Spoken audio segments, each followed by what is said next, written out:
नमस्कार देवियों और सज्जनों, नमस्कार। मैं हूँ योगिता यश रावत।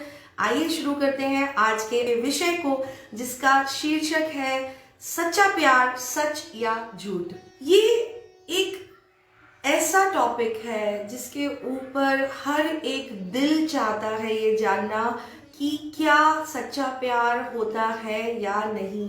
और हम में से हर एक व्यक्ति किसी रिलेशनशिप में है और या वो किसी रिलेशनशिप में जाना चाहता है, तो हर एक व्यक्ति के लिए ये जानना बेहद ज़रूरी है कि जो सच्चा प्यार है वो होता है या नहीं होता है।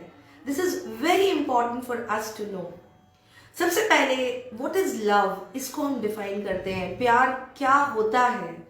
और ये बहुत ही गुदगुदाने वाला और बहुत ही खूबसूरत सा अल्फाज है प्यार, जो कि फॉर गॉड सेक आज ये मत कहना इमोशनली या थियोरेटिकली कि प्यार तो मुझे भी है और मुझे मम्मी पापा से भी होता है, पापा से है और मेरे टीचर से है। मैं यहाँ पर जिस प्यार की बात कर रही हूँ, मैं उसको बहुत क्लियरली और ऑनेस्टली कहना चाहती हूँ कि I am talking about the love that happens between two people जो कि स्ट्रेंज भी हो सकते हैं, अनजाने भी हो सकते हैं, और वो आपस में दोस्त भी हो सकते हैं, या वो पति पत्नी हो सकते हैं। और ऑफ कोर्स अगर हम यंगस्टर्स की बात करें तो एक बहुत लंबा समय निकलता है इंसानी जिंदगी में, जब कोई व्यक्ति अपनी लाइफ में अपने लिए एक साथी ढूंढता है,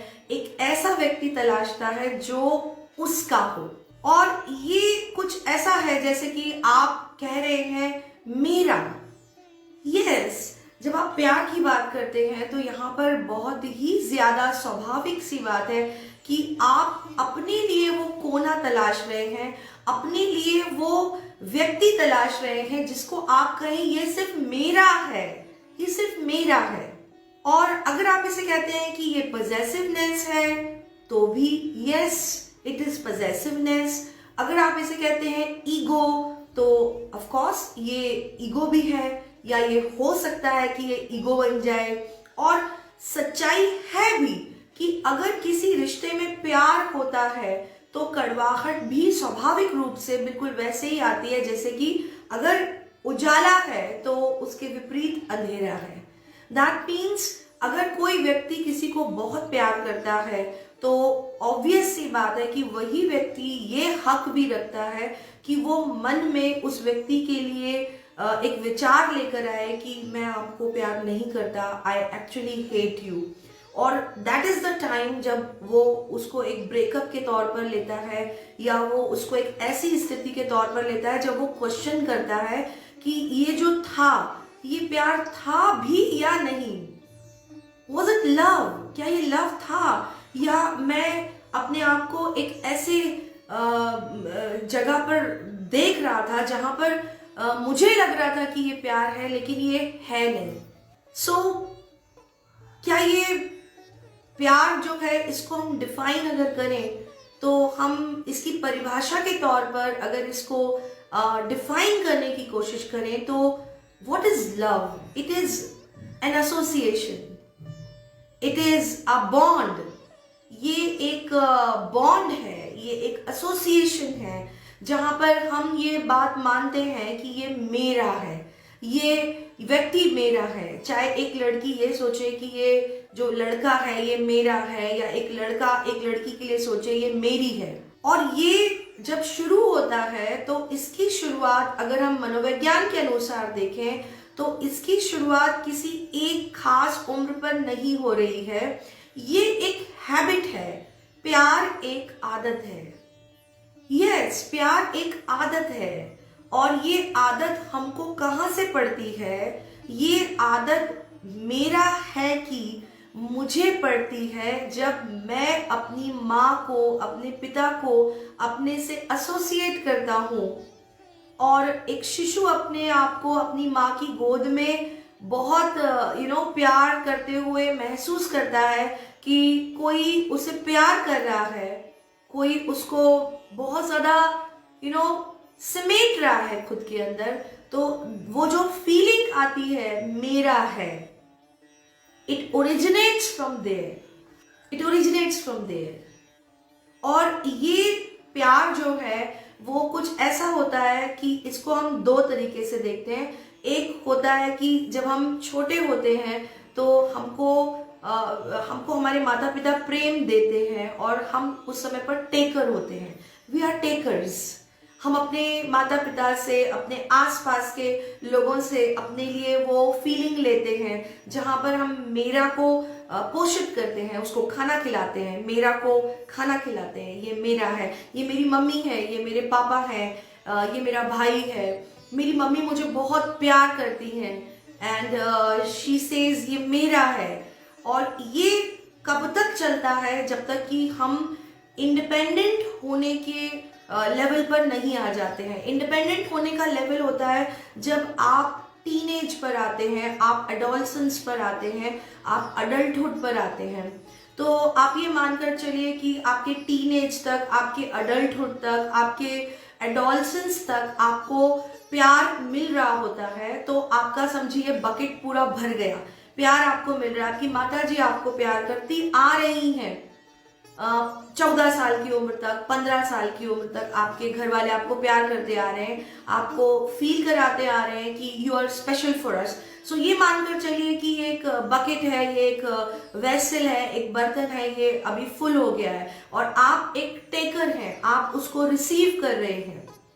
नाउ एट द टीनेज, जब आपके शरीर में हार्मोनल परिवर्तन आते हैं, हार्मोनल चेंजेस आते हैं और एक बच्चे के शरीर में परिवर्तन होते हैं, वो रिप्रोडक्शन या फिर कह लीजिए संतति के लिए तैयार होता है या वो होती है, तो सहज ये जो प्यार है ये अपने लिए एक गिवर का नया रोल चुनता है और एज अ गिवर वो अपने लिए एक सही पार्टनर की तलाश करना शुरू करता है। तो जब वो सही पार्टनर की तलाश करना शुरू करता है तो then the biological things turns into intense feeling of getting related to someone. वो किसी से जुड़ना चाहता है और उस जुड़ाव में वो अपने आसपास स्कैनिंग करता है कि उसे कौन अच्छा लग रहा है, उसे कौन अपने लिए लग रहा है, उसको कौन ऐसा व्यक्ति लग रहा है जो उसके दिमाग की इमेज से मैच कर रहा है।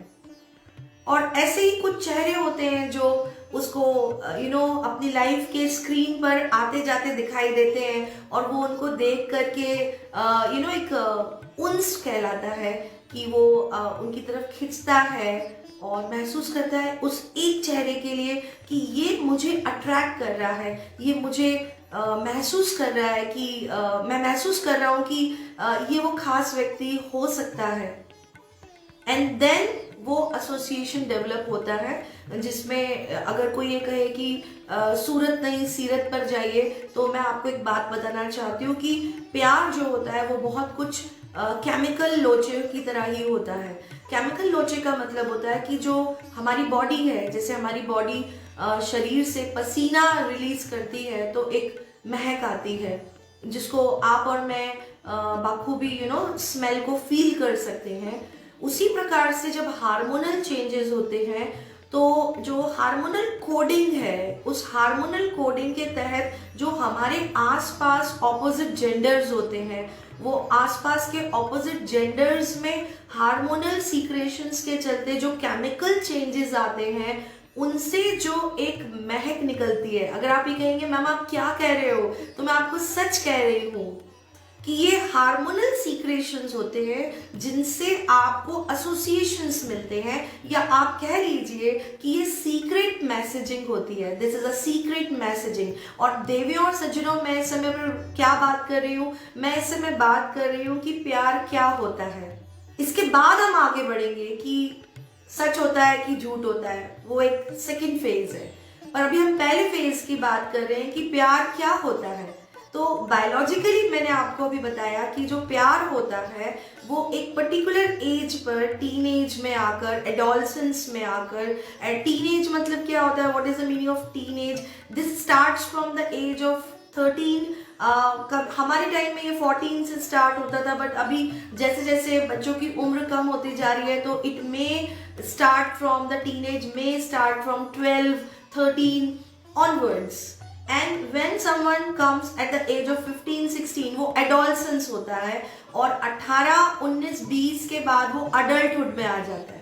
तो मैं यहाँ पर टीन यानी कि पहले स्टेज की बात कर रही हूँ कि जब पहले स्टेज में हार्मोनल चेंजेस होते हैं, जब शारीरिक परिवर्तन होता है, तो हमारे हार्मोनल चेंजेस के चलते हम अपने लिए एक रिप्रोडक्टिव एक सेंस डेवलप कर पाते हैं, और उस रिप्रोडक्टिव संतति के भावनाओं में हम अपने लिए एक पार्टनर ढूंढते हैं।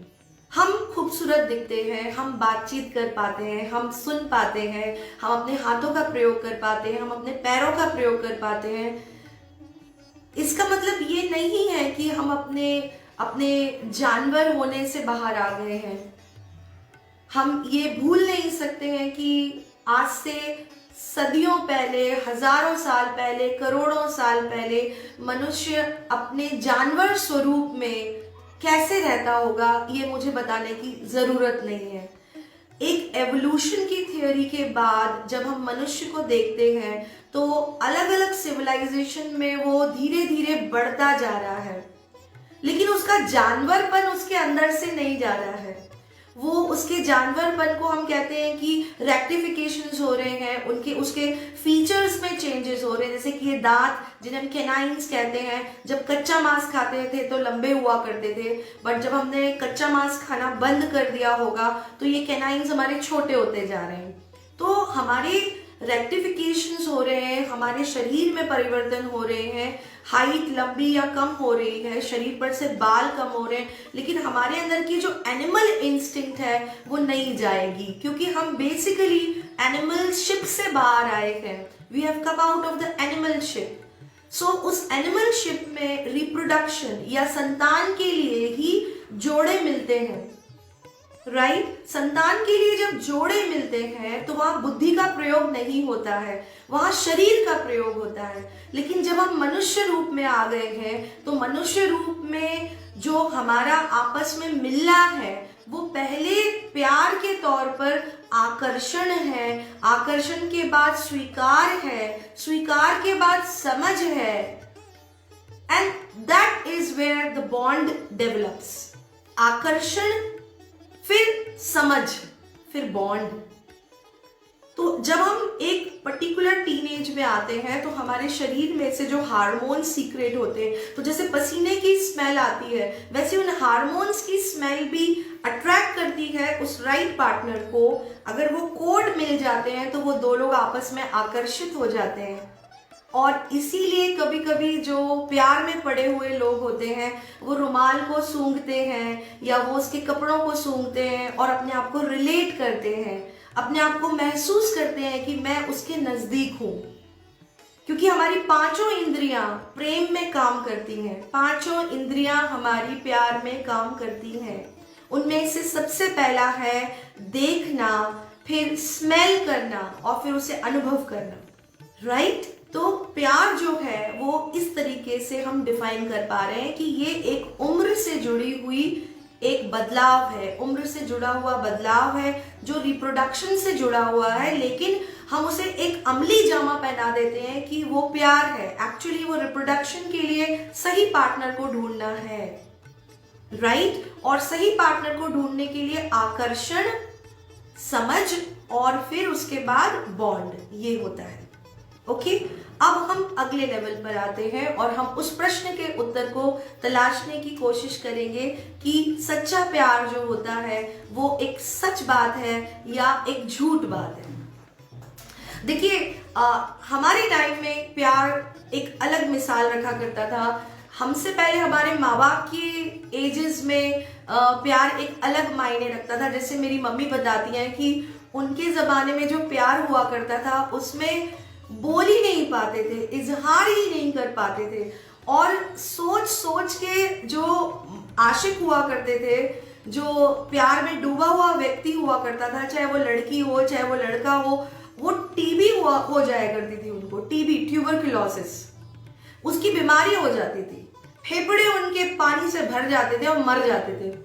ये हुआ करता था, ये आलम हुआ करता था प्यार का। और एक आलम ये भी हुआ करता था कि जहाँ वो मजनू का एक डेरा है, या वो जो प्रेमिका है, या जो जिसको वो प्यार करता है, वो जहाँ रहती है, वो वहाँ के जाकर वो चक्कर लगाया करते थे, वहाँ खड़े हो जाया करते थे एक झलक पाने के लिए कि वो दिख जाए तो बस चैन आ जाएगा कि मैंने उसे एक नजर देख लिया। और ऐसा भी बताते हैं कि एक नजर देख लेने पर उस व्यक्ति की आत्मा को ऐसा मोक्ष मिल जाता था कि मुझे मेरी मोहब्बत ने देख लिया।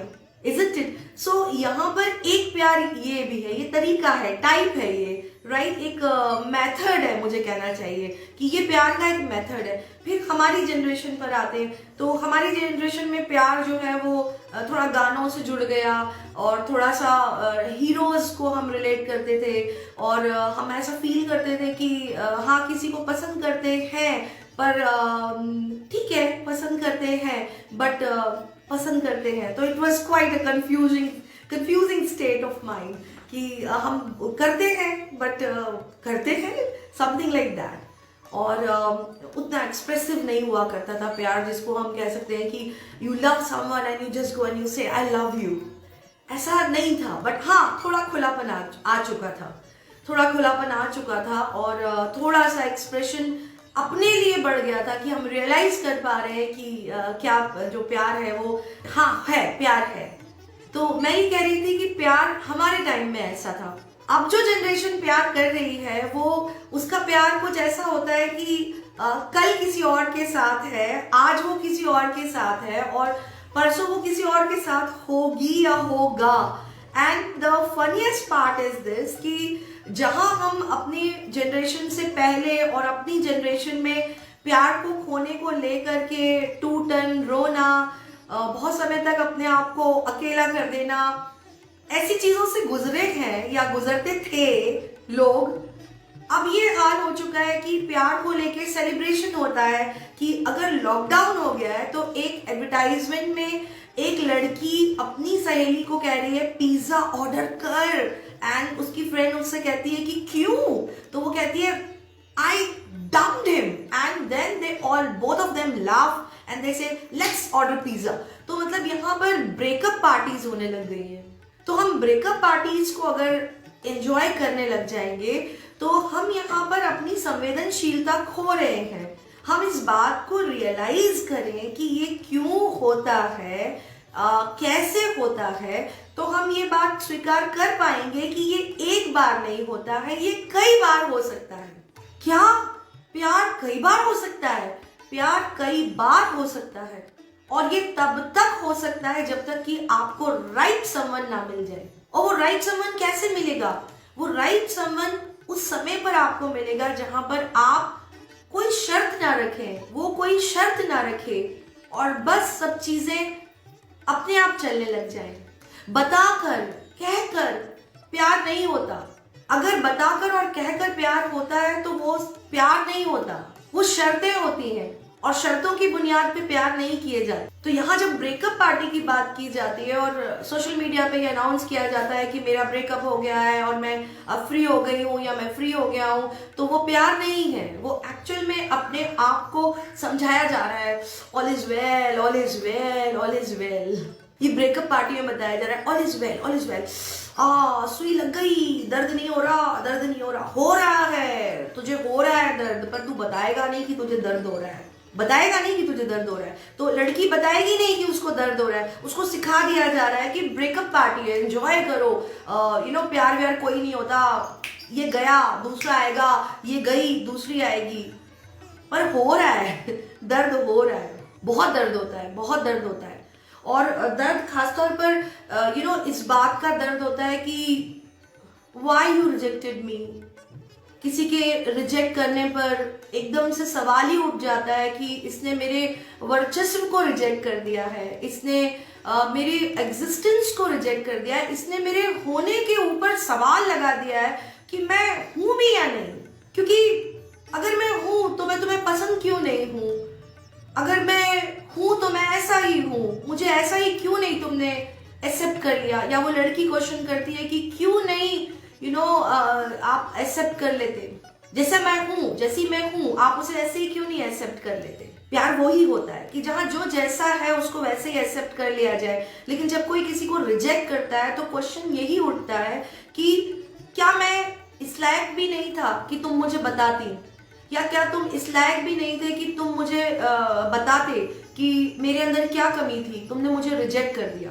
तो लॉट ऑफ टाइम्स जब ब्रेकअप होता है या जब प्यार टूट जाता है या बॉन्ड नहीं बन पाता है, तो उस जगह पर जब जो लोग उस रिश्ते में बंधना चाहते हैं, उस रिश्ते से वो बाहर नहीं आना चाहते हैं, तो उनके लिए एक बहुत बड़ा शॉक होता है ये इस बात को एक्सेप्ट करना इस बात को एक्सेप्ट करना कि उनके संग ये घट चुका है, ये घटना घट चुकी है। कोई उनकी लाइफ में आता है, कोई उनकी लाइफ में आकर कुछ समय के लिए बहुत खुशनुमा माहौल बना देता है, उसको कंप्लीट फील कराता है, उसको 100% फील कराता है। और सच में ऐसा होता भी होगा, फिल्मों में तो हमने देखा भी है कि जब प्यार होता है तो तितलियां उड़ने लग जाती हैं और बारिश होने लग जाती है। तो रियल लाइफ में ऐसा तो कुछ भी नहीं होता, लेकिन हाँ फील तो होता है, अच्छा फील होता है। रात के 3 बजे उठ के मैसेजेस चेक करना, मोबाइल को देखना, ओ मैसेज आया था, अर्ली मॉर्निंग उठ करके गुड मॉर्निंग मैसेज चेक करना, रात को गुड नाइट चेक करना, लॉट ऑफ थिंग हैपेंस।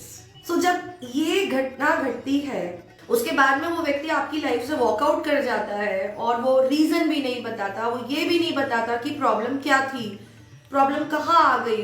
तो उस समय पर हमारे मन के अंदर जो सवाल उठता है वो यही उठता है कि ऐसा क्या हुआ, ऐसी क्या कमी थी मेरे अंदर जो तुम मुझे छोड़कर चले गए, और तुमने मुझे बताने की भी जरूरत नहीं समझी कि क्या ऐसी बात थी जो मैं सुधार सकती थी या सुधार सकता था, और तुमने बताए बगैर मेरी जिंदगी से जाना बेहतर समझा। So that is the time जहां पर लोग 2 प्रकार से अपने स्ट्रेस को ले लेते हैं। पहले प्रकार का स्ट्रेस जो प्यार में लोग लेते हैं वो डी स्ट्रेस कहते हैं उसको, और दूसरे प्रकार का जो स्ट्रेस हो सकता है वो यू स्ट्रेस होता है। यू स्ट्रेस और डी स्ट्रेस में क्या फर्क होता है कि जब डी स्ट्रेस किया जाता है तो आदमी अपने आप को फ्री छोड़ देता है, और उसी फ्री छोड़े जाने की स्थिति में वो ब्रेकअप पार्टी देकर कहता है कि आई डोंट केयर, या वो कोई गलत कदम उठा लेता है, जैसे कि वो नशा करने लग जाता है या वो कोई सुसाइड करने की कोशिश करता है। तो एक तरीके से वो अपने आप को लेट लूज छोड़ रहा है, उसको ये बताना है दुनिया को कि मुझे कोई फर्क नहीं पड़ता। खासतौर पे उस व्यक्ति को उसको बताना है कि मुझे कोई फर्क नहीं पड़ता तुम्हारे जाने से मेरी जिंदगी से। तो वो डी स्ट्रेस कर रहा है, अपने आप को फ्री छोड़ रहा है, डी स्ट्रेस कर दिया। वहीं पर कुछ लोग यू स्ट्रेस में आ जाते हैं, और यू स्ट्रेस के मोड में वो ये तय कर लेते हैं कि मैं इस काबिल बनूंगा कि तुम एक दिन इस बात का मलाल करोगी या मलाल करोगे कि तुम मेरी जिंदगी से बाहर चले गए। रानी मुखर्जी जैसी एक्ट्रेसेस बताती हैं कि when she was in the school और उन्हें एक उनकी क्लासमेट बहुत पसंद थे and she propose to him, तो उन्होंने उनको रिजेक्ट कर दिया ये कह करके कि तुम सांवली हो। और रानी मुखर्जी जब बाद में बहुत बड़ी एक्ट्रेस बनी, बहुत पॉपुलर हुई, बहुत फेमस हुई, तो फिर उस लड़के ने उन्हें कॉन्टैक्ट किया। तब रानी मुखर्जी के पास ये कहने को था कि now I reject you. So here is where you stress comes कि कई लोग प्यार की टूटन में बन जाते हैं और कुछ लोग प्यार की टूटन में खत्म हो जाते हैं। तो ये एक बहुत ही क्लियर डिस्कशन मैं आपके सामने करना चाहती हूँ कि प्यार वो चीज है जिसमें हमें बनना है, टूटना नहीं है, खत्म नहीं होना है, डी स्ट्रेस नहीं लेना है, समाज को गलत मैसेज नहीं करना है कि आई डोंट केयर, कि लड़की के संग में ब्रेकअप हुआ तो वो शराब पी रही है, शराब पी करके वो दुनिया को फेसबुक पे दिखा रही है कि I don't care, I don't care, I don't care. या लड़का जो है वो कुछ गलत काम कर रहा है और वो लड़की को जता रहा है आई डोंट केयर। ये गलत है, ये असंवेदनशील है। और सबसे बड़ी बात, प्यार जितना प्राइवेट होता है, प्यार जितना पर्सनल लेवल पर होता है, प्यार जितना छुपाया जाता है वो उतना हसीन होता है। प्यार जितना उघाड़ा जाता है, प्यार जितना बताया जाता है वो अपनी खूबसूरती खो देता है। सो ये एक बहुत ज़रूरी चीज़ है कि हम रिश्तों में आने वाले लोग या जाने वाले लोगों की बातों को पब्लिकली ओपन ना करें। हम अपने रिश्ते की इज्जत करें, हम अपने प्यार की इज्जत करें। हम इस बात को बहुत ज़रूरी तरीके से समझें कि ये कहीं किसी समय में मुझे किसी से हुआ था और मैं उसके पूरे प्यार में था और मैं उसकी इज्जत करता था और मैं आज भी उसकी इज्जत करता हूँ। और किसी ने बाखूबी भी कहा है कि अगर प्यार में मुकम्मल मंजिल ना मिले तो उसे एक हसीन मोड़ पे छोड़ देना चाहिए। फाइन। सो अब हम इस आज के कल्याणम के एपिसोड में डिस्कस करेंगे कि अगर प्यार होता है तो ये भी बहुत ज़रूरी है कि प्यार कितने प्रकार का होता है, ये बहुत ज़रूरी है। और एज अ स्पीकर अगर मैं आपको ये बता दूं तो आपके लिए बहुत आसान होगा चीज़ों को आइडेंटिफाई करना, अपनी लाइफ में हो रही घटनाओं को समझना और ये बात को कहना कि ओ माय गॉड, तो वो ये था। इससे हमको क्लैरिटी मिल जाएगी कि ज़्यादा अपने आप को डी स्ट्रेस करने की ज़रूरत नहीं है, राइट? तो लेडीज एंड जेंटलमैन, यहाँ पर हम पी फॉर पोएम लेते हैं। P that's P, okay? So there are 4 P's of love, okay? 4 प्रकार के प्यार होते हैं एंड उसको मैं कहती हूँ कि there are 4 P's of love, okay, right? तो जो पहला प्रकार का प्यार होता है वो होता है पपी लव। पपी होता है ना, प्यारा सा, बहुत ही प्यारा सा पपी होता है। उसी पपी की मैं बात कर रही हूँ कि पहला प्यार का जो पी है वो पपी लव होता है, ओके? एंड ये जो पपी लव होता है इसकी जो उम्र है वो सिर्फ 4 हफ्ते होती है, ओके? कहीं इंस्टाग्राम पे मिलते हैं, कहीं व्हाट्सएप पे मिलते हैं, कहीं फेसबुक पे मिलते हैं और अट्रैक्ट होते हैं और लगता है कि कंपैटिबिलिटी बनेगी, मैच हो जाएगा, मजा आएगा, हम बहुत अच्छे लगेंगे और it's going to really going to work, right? So हम कहीं फेसबुक पे, कहीं इंस्टाग्राम पे या कहीं कहीं पर टकराते हैं, शादी में देखते हैं एंड अचानक से एक उल्का पिंड गिरता है जिंदगी में और एक ब्लास्ट होता है एंड सडनली हम अपने आप को महसूस करते हैं कि हमारे सर के ऊपर वो चिड़िया उड़ रही हैं और यहाँ दिल निकल रहे हैं, वहाँ दिल निकल रहे हैं और इंस्टेंटली हमको ऐसा लगता है I am in love, I am in love, ऐसे कुछ होता है। तो इस प्रकार का जो प्यार है उसको हम पपी लव कहते हैं और इसकी जो उम्र होती है वो 4 हफ्ते होती है। एग्जैक्टली, आपने सही सुना, 4 हफ्ते ऐसे होती है कि ये जो पपी लव है इसमें लोग दिखावा बहुत ज्यादा करते हैं। They do a lot of दिखावा, ओके? व्हाट काइंड ऑफ दिखावा दे डू? वो पब्लिकली जब वॉक करेंगे तो वो हाथ पकड़ लेंगे या वो हग करेंगे, पार्क में बैठेंगे तो वो झाड़ियों के पीछे बैठेंगे और आपको ऐसे बहुत सारे तोते मिल जाएंगे ये सब करते हुए। तो अगली बार कोई ऐसा तोता दिखाई दे, तो तोता और तोती दिखाई दे तो कहिएगा कि बेटा this is puppy love, okay? तो यहाँ 4 हफ्ते जैसे ही ड्यूरेशन होती है इस प्रकार के लव में, तो 4 हफ्तों के बाद इनमें से कोई एक पार्टनर होता है जो दूसरे पार्टनर के लिए अनकंफर्टेबल फील करने लग जाता है और वो ये फील करने लग जाता है कि यार there is something which is now blocking my life.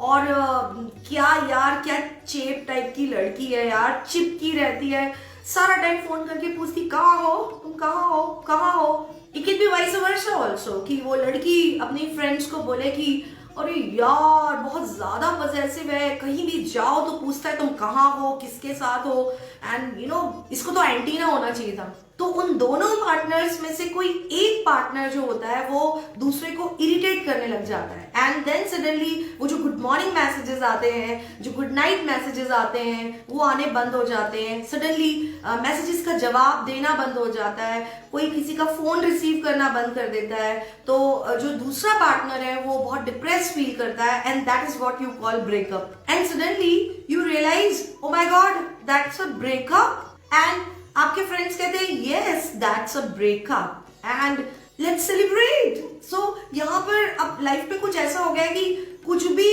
घटना घटे लेट्स सेलिब्रेट, तो ये ब्रेकअप पार्टी हो जाती है।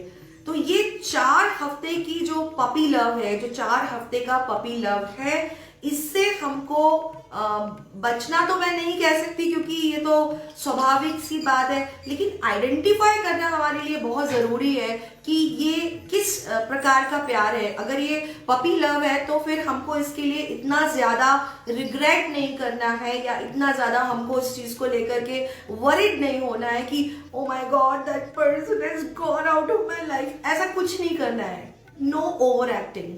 कंपैटिबिलिटी नहीं है, कंपैटिबिलिटी नहीं है, पपी लव में कंपैटिबिलिटी नहीं है। और क्योंकि पपी लव में कंपैटिबिलिटी नहीं है, किसी एक का जाना तय है। Walking out of the life is very much mandatory in this kind of love. And अब यहाँ आप समझ सकते हैं कि अगर आपकी लाइफ में, मेरी लाइफ में कुछ ऐसा होता है तो दैट काइंड ऑफ लव हमें आइडेंटिफाई करना चाहिए कि this kind of love is a puppy love and this is very common when somebody is at teenage. कोई अगर टीनेज में है तो ये बहुत ही कॉमन है puppy love. This is very common. So now you can understand, right? Now when we talk about the second kind of love, the second kind of love is the physical love. जब आप physical love की बात करते हैं तो ये बहुत ही clear है, अपने आप में बहुत एविडेंट है कि फिजिकल लव प्यार शरीर से हो रहा है, प्यार जरूरत से हो रहा है। और उस जरूरत को मैं दोबारा से अपने प्रेजेंटेशन के फर्स्ट पार्ट से रिलेट करूंगी कि हमारा जो एनिमलशिप है, जो हमारे अंदर का जो जानवरपन है, वो जानवरपन यहाँ बहुत जागा हुआ है। और जो सेटिस्फैक्शन है, जो हमारी ज़रूरत है, वो मन से नहीं है, तन से है। तो जो फिजिकल लव है उसमें दोनों पार्टनर्स जो हैं वो मिलते ही इसीलिए हैं क्योंकि उनको अपनी फिजिकल नीड को पूरा करना है। And this is where something like this happens कि ये कुछ समय का होता है, टेम्परेरी होता है, अपनी ज़रूरत के लिए होता है, पूरा होता है और दोनों लोग अलग हो जाते हैं। और अलग होने के बाद में वो एक दूसरे को रिलेट भी नहीं करते हैं।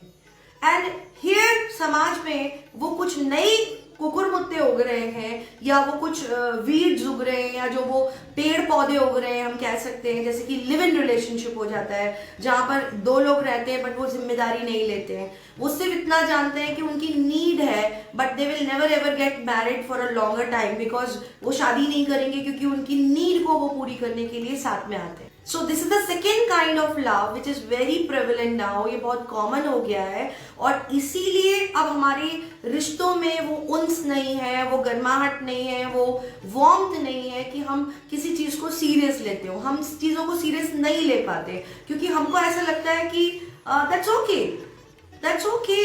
एंड यहाँ पर हम देखते हैं कि यंग लोग प्यार को सच्चा या झूठा मानने का जो फीलिंग है उसको यहाँ पर डेवलप ही नहीं कर पा रहे हैं कि हम रिलेट तो करें कि ये प्यार था भी या नहीं, क्योंकि वो प्यार था ही नहीं, वो तो जरूरत थी। और दिस इज द रीजन कि ये जरूरत को लेकर के इतना क्रेज आ गया है कि एक भूख की तरह और भूखे लोगों की तरह ऐसे लोग आसपास ही आपको मिल जाएंगे जो इस काम को अंजाम दे रहे हैं। और that definitely it is not love और ये सच्चा प्यार नहीं है। जहां पपी लव भी सच्चा प्यार नहीं है वहां पर फिजिकल लव भी सच्चा प्यार नहीं है।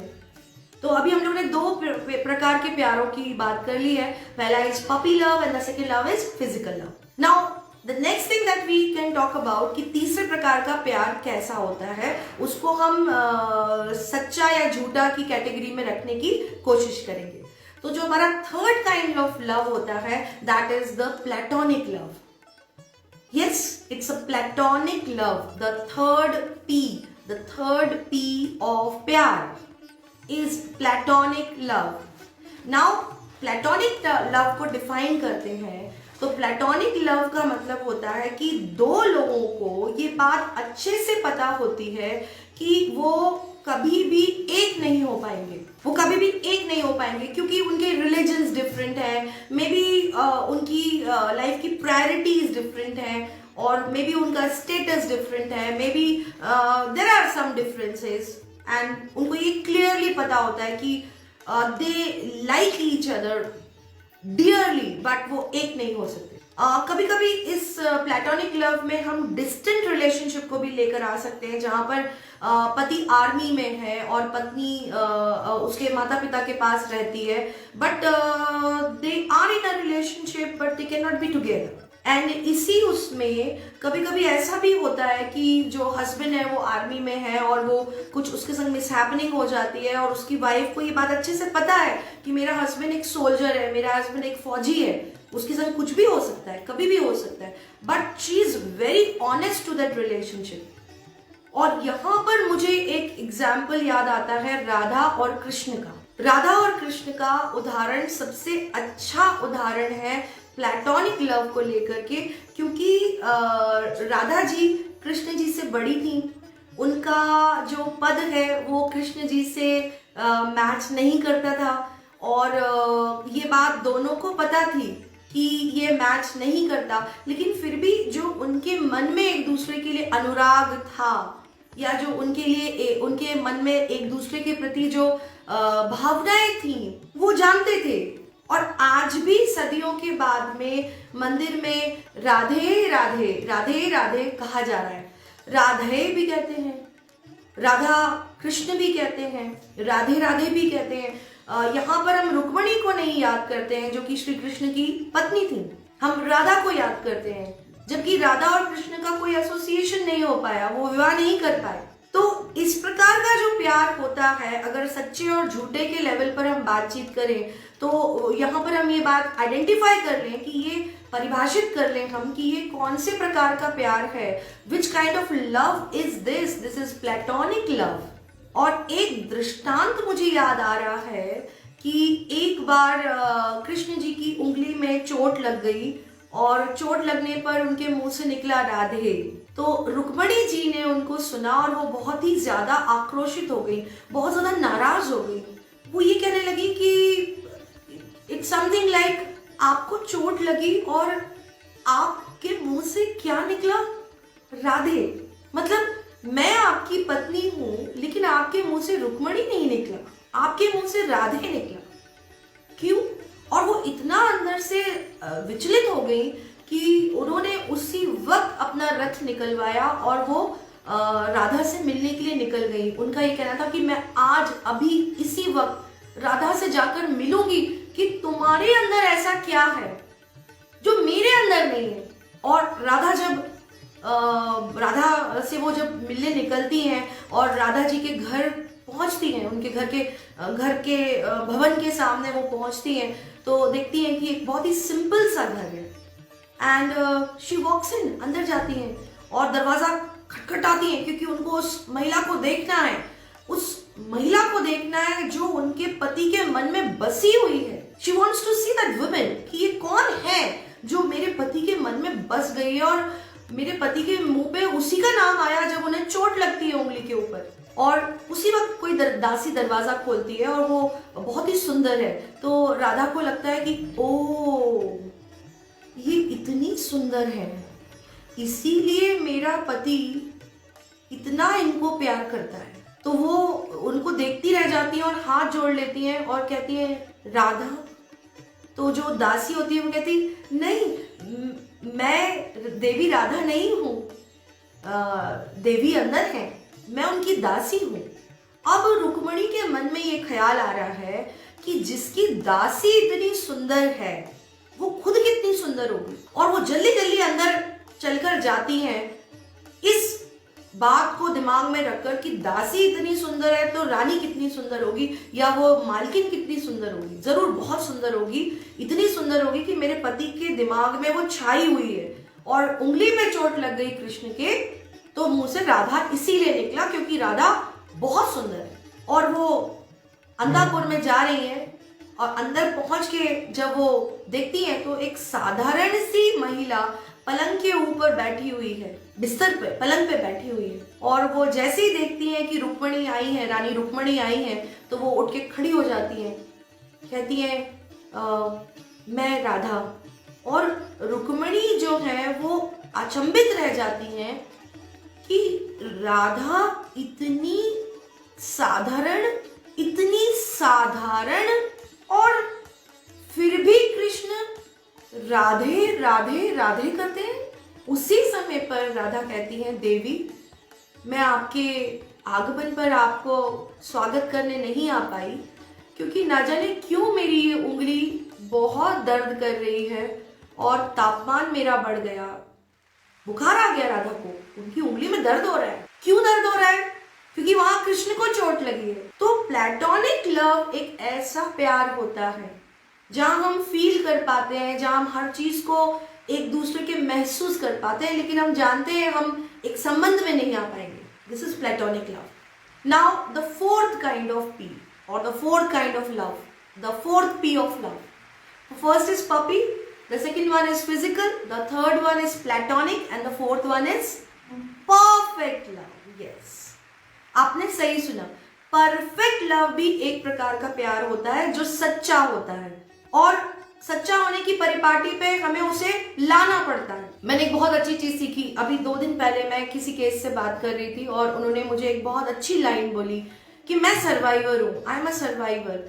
एक रिलेशनशिप में 3 स्टेजेस होते हैं, फेलियर, सर्वाइवर, सक्सेसफुल। फेलियर वो व्यक्ति है जो उस रिलेशनशिप में से भाग गया, वो फेलियर है। और दूसरे प्रकार का जो बंदा है वो उसमें एडजस्ट कर रहा है, उस चीज में अपने आप को एडजस्ट कर रहा है। आप कपड़े खरीदते हैं, ढीले ढाले कपड़े खरीद के ढीले ढाले कपड़े पहन लेते हैं क्या? आप एक कपड़ा खरीदते हैं, आप अपने लिए एक कमीज बनवाते हैं, तो क्या कपड़े को मुंह के ऊपर लाद लेते हैं? आप दर्जी के पास जाते हैं, आप उसको अपने हिसाब से कटवाते हैं, वो एडजस्टमेंट होता है। और वो एडजस्टमेंट को ही हम प्यार कहते हैं, वो एडजस्टमेंट को ही हम सर्वाइविंग कहते हैं, सर्वाइवल कहते हैं। तो रिलेशनशिप में भागने वाला फेलियर, रिलेशनशिप को एडजस्ट करने वाला एक सर्वाइवर है, और सर्वाइवर ही ज्यादा होते हैं, दुनिया में ज्यादा सर्वाइवर होते हैं। हमारी माता पिता सर्वाइवर्स हैं, एडजस्ट कर रहे हैं, एक दूसरे को लेकर के दाएं बाएं दाएं बाएं दाएं बाएं और फिर सीधे। This is adjustment. So when you talk about the perfect love, what is perfect love? The perfect love is a combination of puppy love, physical love, and the platonic love. That means 1 + 2 + 3 is equal to 4.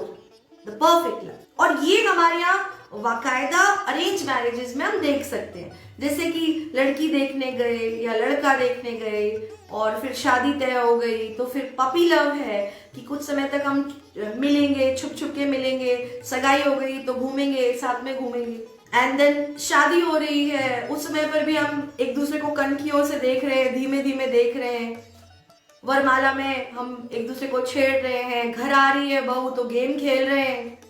तो ये सब कुछ puppy love की शुरुआत है। हम एहसास कर रहे हैं कि कोई नया है जो मेरी जिंदगी में आ रहा है। And then the physical love and then the platonic love की अगर दूरी भी है तो भी एक दूसरे के लिए जो समझ है, जो अंडरस्टैंडिंग है, जो एडजस्टमेंट है, that is the platonic love. तो ऑल टुगेदर जब हम कहते हैं कि सच्चा प्यार सच है या झूठ है, तो ये सच है कि सच्चा प्यार एडजस्टमेंट में है, सच्चा प्यार एक दूसरे को लेकर चलने में है, सच्चा प्यार महसूस करने में है, सच्चा प्यार ये बात का एहसास करने में है कि मैं अपने लिए क्यों, मैं उसके लिए भी बनूं। सच्चा प्यार वही है जब आप अपने आप को अपने सूक्ष्म में से एक्सटेंड कर देते हैं, किसी के लिए एक्स्ट्रा एक्सटेंड कर देते हैं। एक बार आप अपनी मदर्स को देखिए। जब कोई मुझसे ये प्रश्न करता है तो मैं सबसे अच्छा उदाहरण देती हूँ कि how my mother extended herself to my father and that extension continues still। जब हम बच्चे बड़े हो गए, शादी हो गई, हमारे बच्चे हो गए, हमारी माएँ, हमारे फादर अभी भी अपने आप को एक्सटेंड कर रहे हैं कि now after taking care of us they are taking care of our children, and that is what we call adjustment and the true love। तो जब हम संवेदनशीलता की बात करते हैं और समाज में ये संवेदनशीलता कम होती जा रही है कि हम एडजस्ट नहीं करेंगे, I will not adjust because I am a woman, ऐसा बोल बोल कर हम सच्चे प्यार को तलाशना बंद कर दें। पिछले 2 दशकों में पुरुषों ने अपने आप को बहुत बदल लिया है। अपने आप को उन्होंने बदलते हुए इतना बदल लिया है कि इस लॉकडाउन में उन्होंने अपने पुरुषों के अहम को किनारे रखकर अपनी पत्नियों के साथ बर्तन भी धोए हैं, बच्चों को भी संभाला है, घर को भी साफ किया है। अब ये वो समय है जब हम महिलाएं ये कह सकती हैं कि हम बराबर आ गए हैं। लेकिन बराबरी का मतलब दबाना नहीं होता किसी भी जेंडर को। जब आप एक महिला को दबा रहे हैं एंड आप उसको ये कहकर दबा रहे हैं कि तुम एक औरत हो और तुम्हें दबना पड़ेगा, दैट्स नॉट लव। सिमिलरली अगर कोई महिला कानूनी धाराएं बताकर किसी पुरुष को या उसके परिवार को दबा रही है, या एक प्रेम में पड़े हुए जोड़े में एक महिला एक लड़के को ब्लैकमेल कर रही है जस्ट बिकॉज कि तुम मुझे प्यार करते हो, तुम मेरे सारे खर्चे उठाओ, दिस इज नॉट लव। जब आप सच्चे प्यार की बात करते हैं तो द वर्ड दैट इवॉल्व्स प्यार का ए होता है एडजस्टमेंट। जो व्यक्ति आपके संग, आपकी फाइनेंशियल कंडीशन में, आपकी सोशल कंडीशन में, आपके इमोशनल कंडीशन में आपके साथ एडजस्ट कर सकता है या एडजस्ट करता है, that person is actually giving you the true love. जो नहीं एडजस्ट कर रहा है उसे जाने दीजिए। लंबा सा हाथ फैलाइए और कहिए देवी देवता धन्यवाद, क्योंकि इट्स अबाउट एडजस्टमेंट। मैं कॉम्प्रोमाइज नहीं बोल रही हूँ। कॉम्प्रोमाइज मतलब होता है आपने अपने आप को खत्म कर दिया। एडजस्टमेंट मीन्स चीजों को मॉडरेट करना, सिचुएशन के अनुसार उसको मॉडरेट करना, कम ज्यादा करना। तो वो एडजस्टमेंट जो है वो दोनों पार्टनर्स को करना होता है, और जहां एडजस्टमेंट नहीं है वो सच्चा प्यार नहीं है, और जहां एडजस्टमेंट है वहीं पर आपका सच्चा प्यार शुरू होता है। जब दोनों पार्टनर्स एडजस्ट करना स्टार्ट कर लेते हैं एक दूसरे को, that is what we call the true love. ये एक कारण है कि मैं आजकल ये सजेस्ट कर रही हूँ कि आप अपनी शादी से पहले काउंसलिंग करवाइए, प्री मैरिज काउंसलिंग करवाइए। ये बहुत जरूरी है कि हम अपनी लाइफ में जो लोग चले गए हैं, जो हमारी जिंदगियों में हमें अकेला छोड़कर चले गए, अब हम याद कर लें कि वो लोग हमें छोड़कर क्यों गए, क्योंकि वो हमारे साथ एडजस्ट नहीं कर पा रहे थे। तो that was not true love and they cannot be remembered. उन्हें याद करने की कोई जरूरत नहीं है। जो है वो मेरा है, जो मेरा है वो गया नहीं, और जो गया वो मेरा नहीं। जो मेरा है वो गया नहीं, और जो गया वो मेरा नहीं। एडजस्टमेंट जो लोग कर सकते हैं, जो जोड़े एडजस्टमेंट कर सकते हैं, there is where the true love comes। अब आप तलाशिए कि आपकी लाइफ में वो व्यक्ति कौन है जो आपको लेकर एडजस्ट कर रहा है, या आप किसी को लेकर के एडजस्ट करने के लिए तैयार हैं। तो that means that is the true love। The love is in the air। So that's all for today। आप सबको बहुत सारा प्यार, बहुत सारी आशीषें और ढेर सारा thank you. Thank you so much for being here। Signing off here, lovingly, Yogita Yash Rawat। नमस्कार।